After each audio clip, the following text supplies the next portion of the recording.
People who say they were sexually assaulted by a youth sports referee are demanding changes, and they say proposed legislation in Lansing would help other survivors. Rachel Ramsey is here for you now to explain.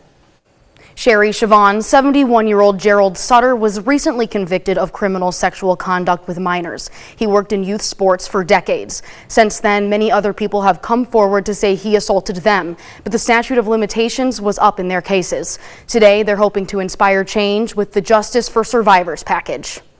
Corey Renz says at age 7 he started being sexually abused by referee Gerald Sutter. Sutter is behind bars after already being convicted in another case. He had multiple complaints against him.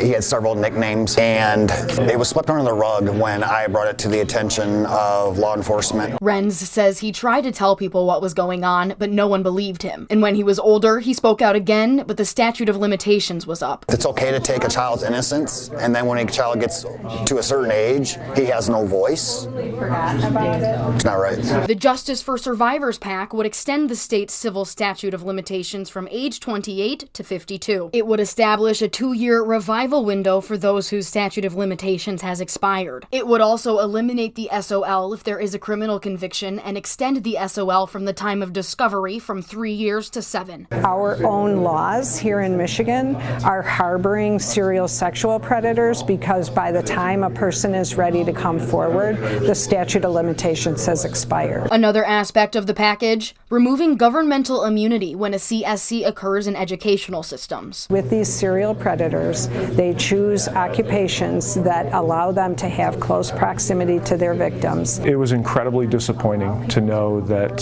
something I endured truly didn't matter at the end of the day. Sharing my story, sure, it provided some freedom, lifted a little weight, but then that was met with extreme disappointment. Now, I reached out to multiple organizations and lawmakers who are opposed to these bills, but so far I have not gotten a response back. We'll update you if we hear from them. Back to you.